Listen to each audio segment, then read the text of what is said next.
Admiral Kate Sullivan commanded the largest human fleet ever assembled as they approached Zephyr Prime, knowing that this battle would determine not only the war's outcome, but humanity's place in galactic civilization. The combined armada included ships from every human colony and hundreds of vessels crewed by liberated aliens who had joined the fight against their former oppressor Shafirian. Defenses around their homeworld represented 3,000 years of military engineering, orbital platforms that could destroy entire fleets, and automated systems designed to prevent any enemy from claiming victory. Jake Morrison flew alongside Kate's flagship in command of a squadron composed entirely of former prisoners who had escaped Zephyrian captivity and volunteered for the most dangerous mission. The plan required precision timing, as human forces would need to disable planet killer weapons before engaging the main enemy fleet. But intelligence suggested the aliens might trigger the devices rather than face defeat. Air Alex Rodriguez had modified quantum drives throughout the human fleet, creating the capability to generate space-time distortions that could potentially neutralize the alien superweapons. Lisa Hamilton coordinated the technical aspects of the operation from her position aboard the UES Retribution while monitoring quantum signatures that would indicate weapon activation as the human fleet entered the Zephyr system. They received a final transmission from Commander Thex Volume, offering terms for humanity's surrender in exchange for quick execution rather than slavery. Kate responded by broadcasting humanity's own terms, demanding immediate Zephyrian surrender and the release of all enslaved species throughout their former empire. The alien commander's laughter echoed across communication channels as he activated defense systems that had never been tested against serious opposition on Zephyrian orbital platforms. Opened fire with weapons that tore through space itself, while automated fighters swarmed toward the human fleet in numbers that darkened the stars. Danny Brooks led the first assault wave against impossible odds. His pilots flying converted civilian ships into the teeth of defenses that should have annihilated them instantly, but human tactical innovation had reached new heights. During years of desperate warfare, and the fleet employed strategies that no sane military commander would consider. Ships deliberately rammed into orbital platforms while their crews teleported to safety, using the vessels themselves as guided missiles that penetrated enemy shields. Tony Walsh piloted a mining ship loaded with quantum charges directly into the primary defense station, triggering an explosion that cleared a path for the main assault. Battle raged across three-dimensional space as human forces fought through defensive positions that had protected the Zephyrian homeworld since their empire. Ryan Parker led boarding actions against enemy installations while his troops fought with the desperate intensity that had become humanity's trademark. But the crucial moment came when Zephyrian forces, faced with certain defeat, began activating their planet-killer weapons against their own subject worlds. The aliens chose to commit genocide rather than accept conquest, triggering devices that would sterilize a dozen populated systems within hours. Jake made the decision that defined humanity's character when he ordered his squadron to abandon their assault on Zephyr Prime and intercept the planet killer's human ships raced against time to reach alien weapons that were already beginning their deadly work, knowing that saving enemy civilians meant sacrificing their own strategic advantage. Lisa coordinated the technical aspects of the rescue operation as human vessels used their modified quantum drives to create localized space distortions around the planet killer. The process required ships to position themselves between the weapons and their targets, absorbing lethal radiation that would kill their crews within minutes. Alex's modifications worked perfectly as quantum distortions disrupted the planet killer's targeting systems, but the cost in human lives was devastating. Claire Johnson watched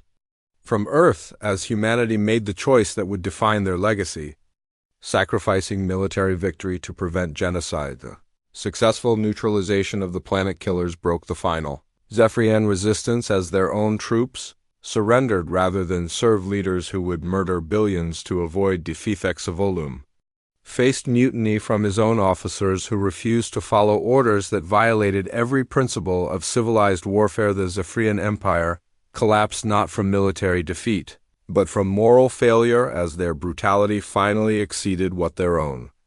People could tolerate Kate accepted the surrender of enemy forces while establishing protocols for treating former enemies with dignity that the Zephyrians had never shown their victims. The war's end brought challenges that proved more complex than the fighting as humanity needed to help rebuild civilizations they had helped destroy. Sarah Blake led efforts to understand the psychological damage inflicted by millennia of Zephyrian rule while developing programs to help liberated species govern themselves. The Galactic Cooperative emerged from the ruins of the Empire as dozens of species worked together to create institutions based on mutual respect and shared defense. Maria Santos adapted human military doctrine for peacekeeping operations, training forces to protect rather than conquer while maintaining the vigilance that had won the war. Emily Foster's propaganda experience proved valuable for promoting cooperation between former enemies as she helped develop communication protocols that bridged cultural differences. The new galactic government faced threats from species that tested humanity's commitment to their stated principles of protection rather than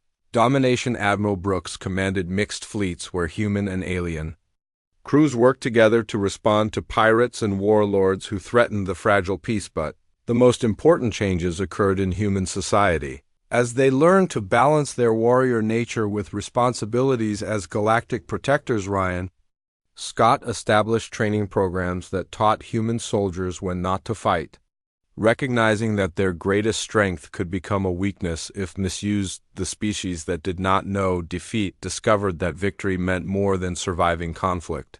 It required building something better than what they had destroyed. Jake Morrison retired from military service to become an educator, teaching human and alien children together in schools that represented the future they had fought to create. When young beings asked why humans had fought so hard against impossible odds, he explained that some things were worth more than survival. Freedom was worth fighting for, dignity was worth preserving, and the future was worth any sacrifice required to protect it. But perhaps most importantly, humanity had learned that true strength came not from their ability to win every battle, but from their wisdom to know which battles were worth fighting. The galaxy entered a new era of peace, protected by the understanding that while humanity did not know defeat, they also remembered that mercy was the highest form of victory. Commander Lisa Hamilton stood in a classroom where human and Zephyrian children learned together,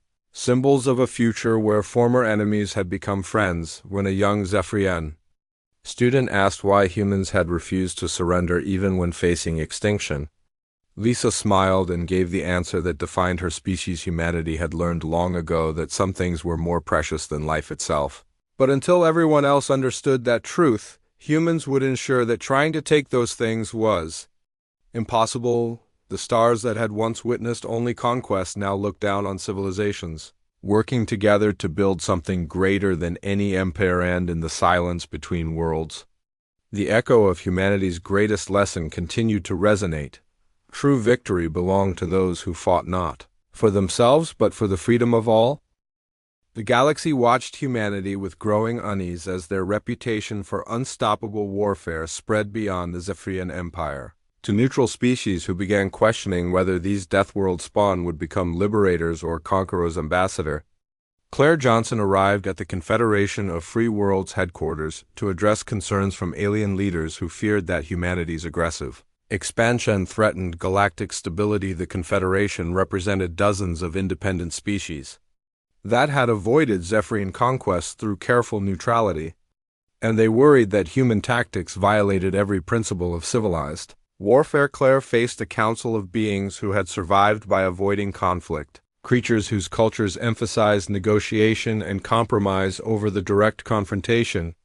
That humans seemed to prefer. The alien representatives expressed horror at reports of human soldiers continuing to fight even when victory was impossible, behavior they considered evidence of dangerous mental instability. Their concerns deepened when intelligence reports described human forces using suicide attacks and civilian vessels as weapons, tactics that civilized species had abandoned millennia Agoclair tried to explain that humanity's methods were necessary against an enemy that understood only strength, but her audience struggled to comprehend the concept of total war. Meanwhile, on Earth, General Ryan Scott argued that showing weakness now would invite attacks from other hostile species, who might view human restraint as an opportunity for conquest. The debate split humanity between those who wanted to be seen as galactic protectors and military leaders who believed survival required maintaining their fearsome reputation. Ryan pointed to intelligence reports showing that several aggressive species had begun probing human territory, testing whether the stories about human warfare were true. Dr. Sarah Blake's research provided disturbing insights into humanity's success against the Zephyrians, revealing that their advantages went beyond tactics and technology. Humans were natural persistence hunters, evolved to pursue prey across vast distances until their targets collapsed from exhaustion, making them uniquely suited for prolonged warfare. This psychological makeup allowed humans to sustain combat operations that would break other species' will to fight, but it also made them appear terrifyingly alien to peaceful civilizations. Sarah's studies showed that human soldiers could function effectively even after suffering casualties that would cause other species to surrender or retreat. The ability to continue fighting despite hopeless odds was not courage but programming, evolutionary adaptations that had allowed humanity to survive on a hostile world. Claire struggled to convince the Confederation that humans could control their warrior instincts, but evidence suggested that warfare brought out aspects of human nature that were genuinely frightening. Reports arrived from the front lines, describing human forces committing acts that bordered on atrocities against Zephyrian civilians, behavior that shocked even hardened military observers. Captain Tony Walsh discovered mass graves on a liberated world where human troops had executed alien prisoners rather than waste resources guarding them. The revelation forced humanity to confront whether winning the war was worth losing their moral identity, but military necessity often overruled ethical considerations. Ryan argued that showing mercy to Zephyrians would be interpreted as weakness by other enemies, encouraging attacks that could result in human extinction. Claire countered that becoming monsters would make humanity no better than the empire they fought.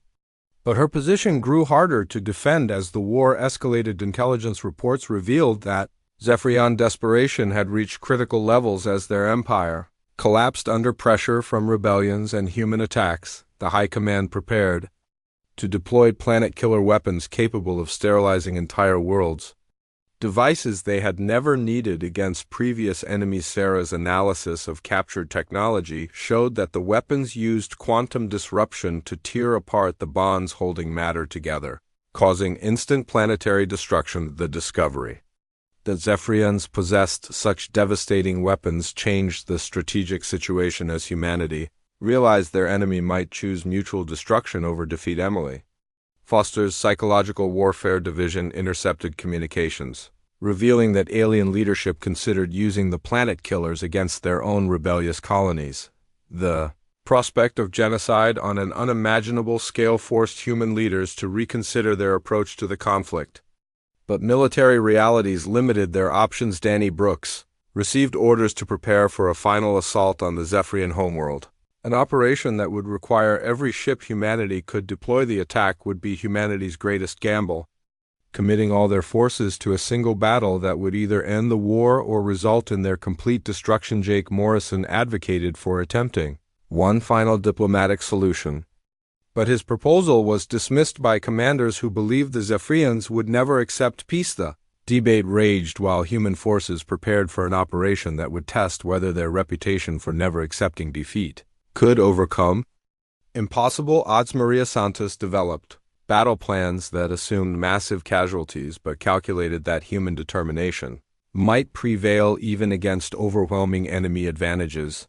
The strategic situation deteriorated when reconnaissance missions revealed that Zephyrian defenses around their homeworld included automated systems designed to trigger planet killers if the world faced capture. Lisa Hamilton worked with captured alien scientists to understand the quantum weapon technology while searching for methods to disable the devices before they could be used. Her Research revealed that the weapons required precise calibration to function properly, creating potential vulnerabilities that human ingenuity might exploit. Ryan's intelligence network reported growing unrest within Zephyrian ranks as their military faced defeat for the first time in their civilization's history. Some alien commanders expressed willingness to negotiate surrender terms, but hardline factions preferred mutual annihilation over acknowledging human superiority. The empire split between pragmatists who wanted to preserve what remained of their civilization and fanatics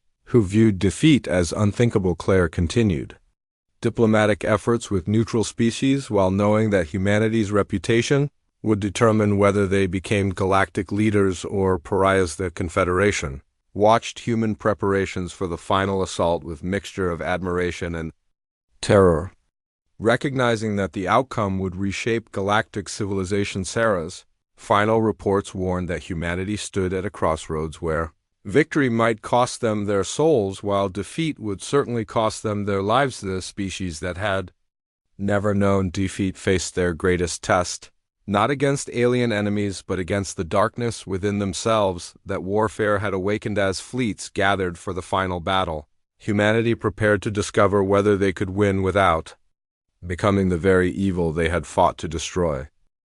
The victory at New Titan changed everything across the galaxy as species that had been enslaved for thousands of years began to whisper that the mighty Zephyrian Empire might not be invincible. After all, Admiral Danny Brooks received his first major command when Earth decided to launch offensive operations against isolated Zephyrian outposts, targeting supply lines that had operated without threat for centuries. The Altarian Republic secretly provided intelligence about enemy movements, while other enslaved species began sabotaging Zephyrian operations from within their own territories. Danny led a strike force of converted civilian vessels and captured alien ships against a logistics depot that supplied 3 star systems with military equipment. The human fleet approached the target using tactics that no civilized species would consider, hiding among asteroid debris and space junk while broadcasting false identification signals.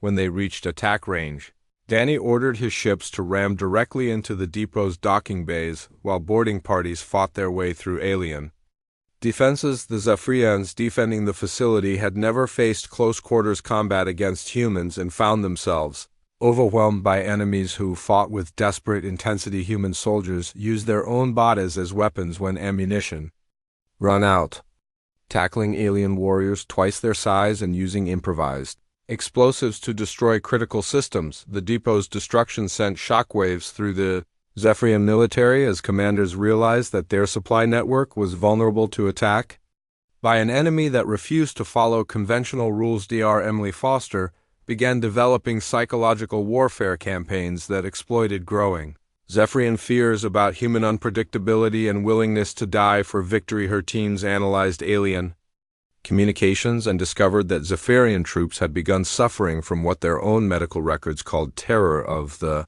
death world spawn. The condition manifested as refusal to engage human forces without overwhelming numerical superiority, creating operational paralysis that spread through enemy units. Emily's propaganda broadcasts emphasized human victories while highlighting the growing rebellion among enslaved species, undermining Zephyrian confidence in their ability to maintain control. The psychological campaign proved devastatingly effective as alien morale collapsed faster than their military capabilities, creating opportunities for human forces to exploit. Commander Lisa Hamilton received command of the experimental warship UES Retribution, built using a combination of human engineering and captured alien technology. The ship represented humanity's growing understanding of their enemies' weaknesses, designed specifically to exploit Zephyrian vulnerabilities in ship-to-ship combat. Lisa's first mission involved rescuing prisoners from a labor camp, where humans and aliens worked under brutal conditions while their captors studied methods for breaking rebellious spirits. The rescue mission should have been impossible with the camp defended by 50 Zephyrian vessels and thousands of ground troops. But Lisa had learned something important about their enemy. Zephyrian commanders made decisions based on computer analysis that assumed rational behavior from their opponents, creating blind spots that humans could exploit through seemingly suicidal Tactics: the Retribution approached the camp while broadcasting surrender signals that convinced the aliens they faced a defecting human vessel seeking to join the Empire when Zephyrian ships moved to escort them into the facility.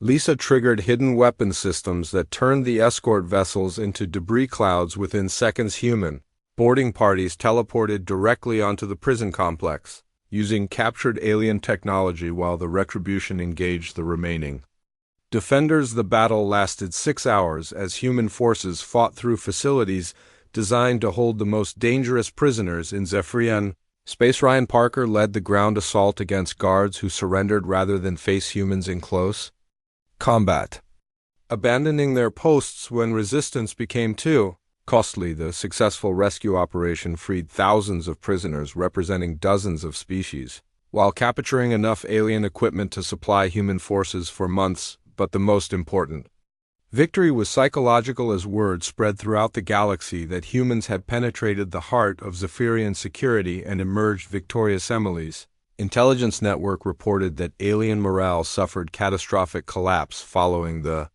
prison break, with entire units requesting transfer away from human operational areas. The Zephyrian High Command faced rebellion on multiple fronts as enslaved species launched coordinated uprisings inspired by human success against impossible odds. Coordinated with resistance movements across the galaxy, while human advisors provided tactical training to alien rebels who had never fought organized military campaigns. The Empire's rigid command structure became a liability as local commanders proved incapable of adapting to guerrilla warfare tactics that humans had perfected. Sarah's research revealed that Zephyrian society was fundamentally unsuited for prolonged conflict against an enemy that refused to acknowledge defeat. Their culture had eliminated competition and risk-taking in favor of stability and predictability, creating a civilization that was powerful but inflexible. The alien military excelled at conquering species that fought conventional battles but collapsed when faced with opponents who constantly changed their tactics. Human forces began operating deep inside Zephyrian territory, establishing bases on asteroids and abandoned worlds, while striking targets throughout the Empire. Danny's raiding campaigns grew bolder as his pilots learned to use captured alien ships better than their original owners, turning superior technology against its creators. The Zephyrians found themselves fighting a war they could not understand against an enemy that seemed to multiply every time they were defeated. Human casualties remained high, but their forces continued growing as volunteers arrived from Earth and rescued prisoners joined the fight against their former captors. Maria developed new tactics that emphasized human strengths while minimizing their technological disadvantages, creating a military doctrine based on adaptation and innovation. The Empire's propaganda machine struggled to explain their failures while maintaining the fiction of Zephyrian superiority over primitive species. Emily intercepted alien communications that revealed growing panic among Zephyrian leadership as they realized their traditional methods of conquest were failing. The High Command began considering options that had never been necessary before, including the deployment of weapons capable of destroying entire worlds. But even as they prepared for escalation, Zephyrian commanders knew they faced an opponent unlike any in their history. Humans had proven that determination and creativity could overcome superior technology, inspiring other species to believe that freedom was possible. Galaxy watched as a small species from an unknown world challenged the greatest empire in recorded history and refused to back down. Despite impossible odds, each human victory demonstrated that the Zephyrians were not gods but merely another species that could be defeated by those brave enough to fight. The myth of imperial invincibility crumbled as humans continued proving that some things were more powerful than advanced technology. In overwhelming numbers across the galaxy, enslaved species began preparing for the final confrontation that would determine whether freedom or tyranny would rule the stars. Dr. Sarah Blake worked in laboratories filled with captured Zephyrian technology and alien prisoners, studying creatures that had ruled the galaxy for 3,000 years while searching for weaknesses that humanity could exploit. The Zephyrians stood 3 meters tall with scales that shifted color based on their emotional state, And Sarah noticed that captive aliens showed consistent patterns of behavior that revealed important information about their psychology commander. Jake Morrison returned to Earth aboard a rescued human vessel and provided intelligence about Zephyrian society that proved invaluable for understanding their enemies' weaknesses. The aliens lived in rigid castes where failure meant immediate execution, creating a culture of risk aversion that made their commanders predictable and unwilling to try new tactics. Sarah discovered that Zephyrian technology relied heavily on computer systems that made decisions for their operators, reducing individual initiative and creativity in favor of programmed responses. Their weapons were incredibly powerful but required specific targeting protocols that could be disrupted by unpredictable movement patterns, something humans excelled at during combat. General Maria Santos studied the intelligence reports and developed new military doctrines based on humanity's natural advantages, emphasizing speed and innovation over brute force. The first test of human tactics came when Zephyrian forces attacked the mining colony of New Titan, a small outpost in the asteroid belt that should have fallen within hours. Captain Tony Walsh commanded the colony's defenses with only 50 civilians and a handful of converted mining equipment. Facing a Zephyrian assault force of 500 warriors, the aliens approached New Titan with standard siege tactics that had worked against every other species, expecting the humans to surrender when they realized resistance was hopeless. Instead, Tony used the asteroid field's unique gravitational anomalies to create a massive trap, something no Zephyrian commander had ever encountered. Because other species fought conventional battles, the human defenders loaded mining charges into cargo containers and used magnetic launchers to send them drifting through the asteroid field. Like harmless debris, when the Zephyrian ships entered the killing zone, Tony triggered the charges in sequence, creating a chain reaction that turned the entire asteroid field into a weapon. The aliens watched in horror as their fleet disappeared into clouds of superheated metal and rock, while gravitational shifts tore their remaining ships apart. Sarah studied recordings of the battle and realized that humans possessed a fundamental advantage over their enemies: the ability to see ordinary objects as potential weapons. Zephyrian thinking was constrained by rigid categories that prevented them from recognizing threats outside their program parameters.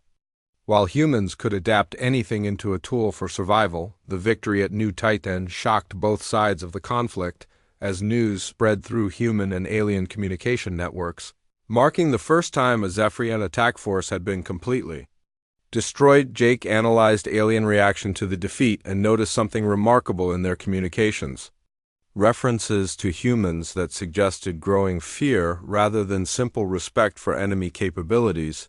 The Zephyrians began calling humans by a name that translated roughly as Deathworld spawn, creatures from planets so dangerous that survival required constant adaptation to impossible conditions. Other alien species that had been enslaved by the Empire started sending secret messages to Earth, offering technological assistance in exchange for protection from Zephyrian retaliation. The Altarian Republic had been conquered 2,000 years ago, but maintained hidden manufacturing facilities that could produce advanced weapons if humans could protect them from discovery. Dr. Blake worked with Altarian scientists to understand alien psychology and discovered that most species in the galaxy were naturally peaceful, making them easy targets for Zephyrian aggression. Humans represented something unprecedented in galactic history: a species that had evolved as persistence hunters on a world where survival required constant struggle against hostile conditions. Earth's gravity was higher than most inhabited worlds, while its weather patterns and geological activity created environmental challenges that forced humanity to develop extraordinary adaptability. The combination of physical resilience and mental flexibility made humans uniquely suited for the type of warfare that other species found psychologically impossible to sustain. Maria began training human forces in tactics that exploited these advantages, teaching them to use their natural abilities in ways that would seem insane to alien observers. The doctrine emphasized individual initiative and creative problem solving over following orders, encouraging soldiers to find their own solutions when standard procedures failed. Human units learned to fight as pack hunters, coordinating their actions through instinct and experience rather than rigid command structures that could be disrupted. By enemy action, the next major engagement occurred when Zephyrian forces attempted to recapture a supply depot that humans had seized during a raid on their logistics. Network Colonel Ben Carter led the defense with tactics that violated every principle of civilized warfare.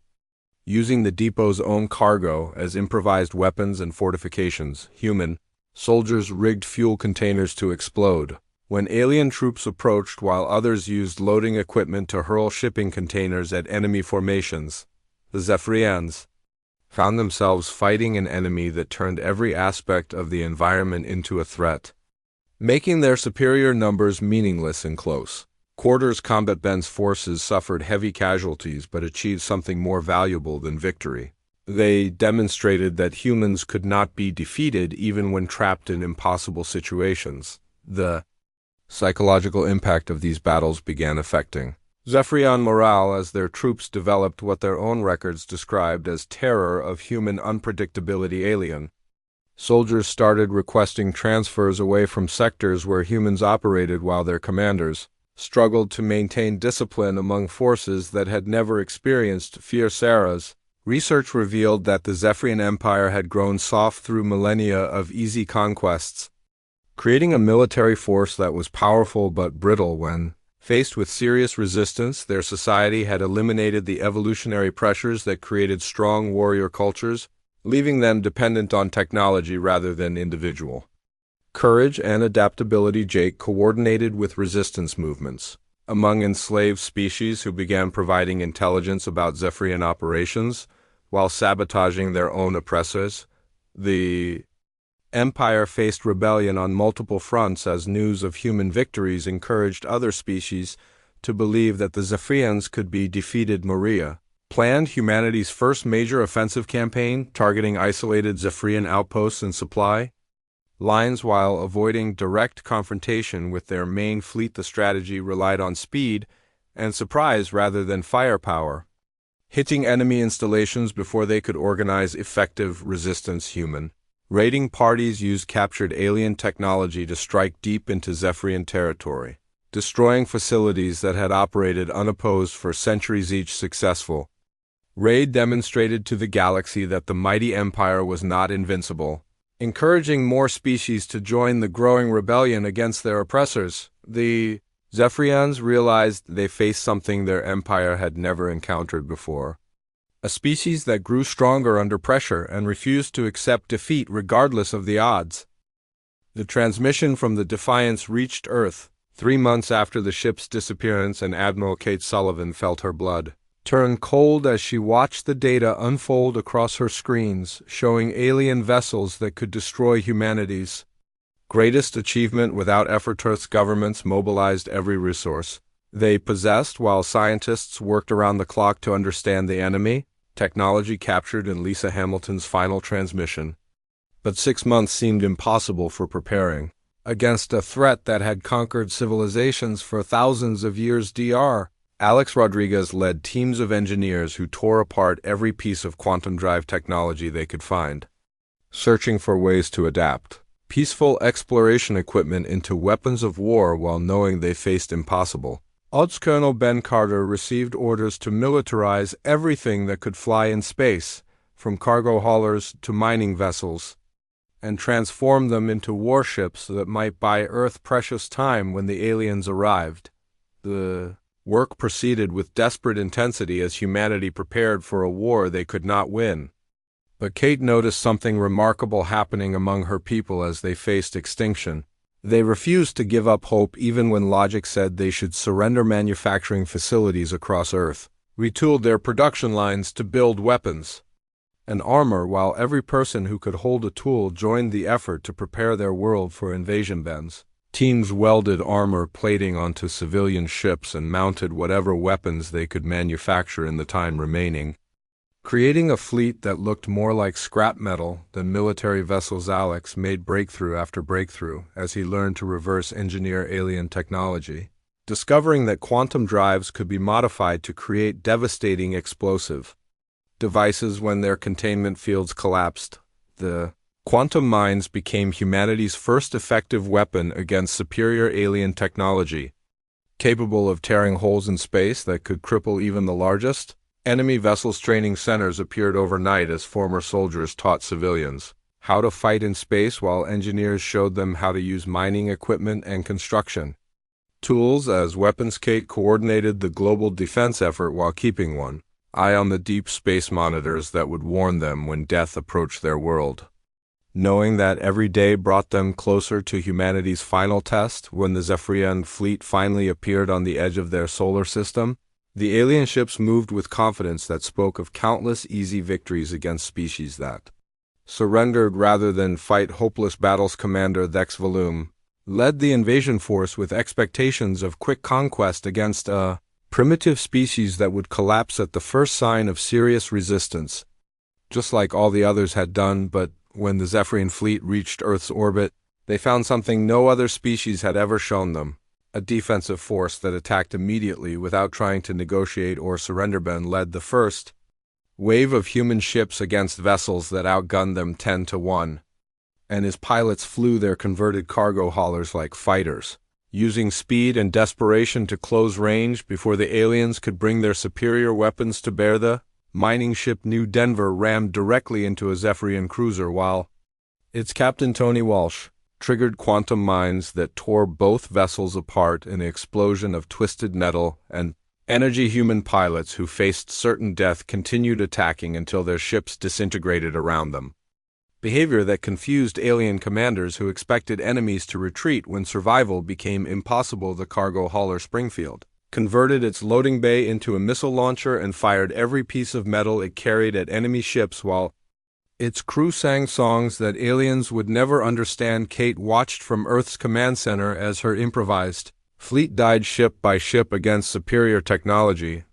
But she also saw something that filled her with pride. Her people were making the aliens pay for every victory. Zephyrian ships that had never suffered damage in their conquest campaigns found themselves crippled by human weapons that should not have been effective against their advanced shielding. The freighter Boston managed to penetrate enemy defenses and ram directly into the XVAL-S flagship, causing damage that forced the alien commander to transfer to another vessel. Alex's quantum mines proved devastatingly effective when human ships delivered them at close range, creating space distortions that tore through alien armor like it was paper. Ryan Parker escaped from alien custody during the battle and led a boarding party that captured a Zephyrian destroyer, turning its own weapons against the invasion fleet. The human prisoners fought with such ferocity that their captors began executing them rather than risk continued resistance. But even facing death, the humans refused to stop fighting. Lisa Hamilton sabotaged the quantum drive on the alien ship holding her, creating an explosion that destroyed 3 enemy vessels and opened a gap in their formation. Amy Chun managed to hack into Zephyrian communications and broadcast human music across their fleet, psychological warfare that disrupted alien coordination and filled their channels with sounds they found disturbing. The battle raged for 18 hours while humanity's makeshift fleet gradually died against superior numbers and technology. But their sacrifice achieved something unprecedented in Zephyrian history. When Thex Valoom finally counted his losses, he discovered that the primitive humans had destroyed or damaged nearly half his invasion force, casualties that no other species had ever inflicted on the mighty empire. The alien commander found himself forced to retreat and regroup, something that had never happened in 3,000 years of conquest. While his surviving crews reported behavior they could not explain, human ships had continued fighting even when escape was impossible, ramming enemy vessels and detonating themselves rather than surrender, tactics that violated every rule of civilized warfare. The Zephyrians captured enough human prisoners to study their psychology and discovered that this species possessed something their empire had never encountered: absolute refusal to accept defeat. Kate received reports from the retreating alien fleet through intercepted communications and realized that humanity had achieved the impossible. They had forced an enemy retreat through sheer determination. Cost had been terrible, with most of Earth's defenders dead and their orbital installations destroyed. But they had proven something important to themselves and their enemies. Dr.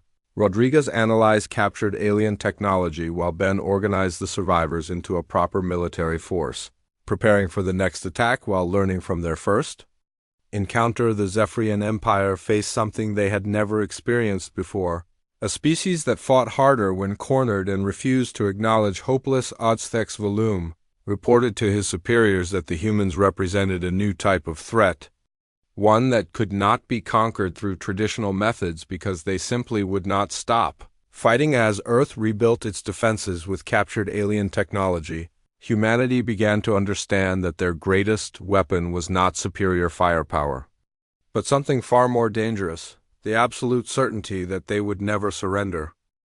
The stars had never seemed so close before Captain Jake Morrison stepped onto the bridge of the UES Defiance and felt the hum of the quantum drive beneath his feet, the sound of humanity reaching beyond Earth for the first time in their history. And he knew this moment would change everything forever. The ship moved through space with grace that defied its massive size, while Chief Engineer Lisa Hamilton monitored the quantum readings from her station and called out numbers that meant they were traveling faster than light, something that had been impossible just 5 years ago when the breakthrough came from Dr. Chun's laboratory on Mars Security. Chief Ryan Parker stood near the weapons console, even though they expected no trouble on this mission because exploration vessels rarely needed heavy armament.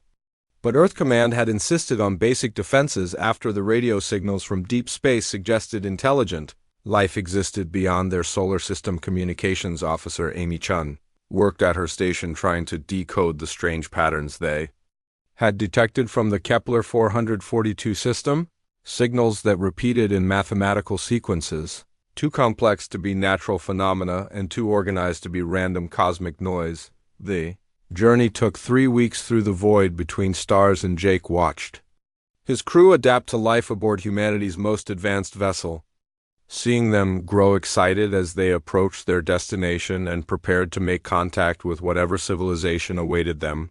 When they dropped out of quantum drive near the fourth planet of Kepler 442, their sensors immediately detected massive artificial structures in orbit around the world, ships that dwarfed the Defiance and made humanity's greatest achievement look like a child's toy floating in an ocean. Lisa called out readings from her instruments while the crew stared at displays showing vessels that stretched for kilometers and moved with precision that spoke of technology far beyond anything humans had imagined possible. The alien ships responded quickly to their arrival, and Jake ordered Amy to broadcast the universal greeting that Earth's scientists had prepared: mathematical sequences and scientific constants that any intelligent species should recognize as attempts at peaceful communication instead of responding with similar signals. The alien vessels moved to surround the Defiance while energy readings spiked across their sensors and weapon systems that humanity barely understood powered up with threatening intensity. Amy's console crackled with incoming transmissions in a language that her translation program struggled to process, but the meaning became clear through tone and accompanying scanner readings that showed targeting systems locking onto their ship. The alien voice that finally spoke in broken English carried contempt that needed no translation as it declared that the primitive species had wandered into territory belonging to the mighty Zephyrian Empire, and their trespass would not be tolerated. Jake tried to explain that they came in peace and sought only knowledge and friendship between their peoples, but the alien commander, whose name sounded like Dex Volum, interrupted with harsh laughter that chilled everyone on the bridge. The Zephyrians stated that countless species had begged for mercy before their empire, and all had been crushed beneath the weight of superior civilization, and humanity would join the ranks of the conquered unless they surrendered immediately. When Jake asked for time to consider their options, Dex Volum responded by ordering his ships to disable the human vessel with weapons that tore through their shields like tissue paper and left the Defiance helpless in space. The crew watched their systems fail one by one as alien technology overwhelmed their defenses and left them floating dead in space while massive ships moved closer to complete their capture. Ryan gathered his security team and prepared for boarding action. But when the aliens teleported directly onto their bridge using technology that bypassed their bulkheads, Resistance seemed hopeless against creatures that stood 3 meters tall and moved with deadly precision. The Zephyrians wore armor that seemed alive and carried weapons that hummed with energy, while their faces showed features that mixed reptilian and insectoid characteristics in ways that human eyes found disturbing. Jake raised his hands in surrender but kept talking, trying to establish some form of dialogue with beings who viewed his words as signs of weakness rather than attempts at diplomacy. Flexible examined the human captain with eyes that glowed yellow in the artificial light and declared that this species showed promise as laborers once their rebellious spirit was properly broken through training. The aliens herded the crew into holding cells that materialized around them through technology that seemed to bend space itself, and Jake found himself separated from his people while alien guards watched their every movement. Lisa managed to activate a hidden transmitter before their capture and sent a burst transmission toward Earth containing everything they had learned about the alien threat, hoping someone would receive the warning before it was too late. In the days that followed, Ryan organized resistance efforts among the prisoners while the Zephyrians studied their captives like specimens in a laboratory, trying to understand how such a primitive species had developed faster than light travel. The aliens expressed surprise at human persistence and refusal to accept their situation, noting that most species became docile after capture while humans continued planning escape attempts and acts of sabotage. Effectivum decided that humanity represented a threat that required immediate elimination and sent word to the Zephyrian High Command requesting permission to dispatch a conquest fleet to the human homeworld. The commander believed that crushing Earth would serve as an example to other species and demonstrate the fate awaiting any civilization that dared resist the Empire's expansion. Jake listened to his captors planning humanity's destruction and felt anger burning in his chest as he realized that their peaceful mission had doomed their entire species to war against an enemy they could not hope to defeat. But even as despair threatened to overwhelm him, Jake noticed something in the alien discussions that gave him hope. References to other species that had fought back and caused the Empire unexpected difficulties. The Zephyrians spoke of humanity with a mixture of contempt and unease that suggested they were not as confident as they pretended.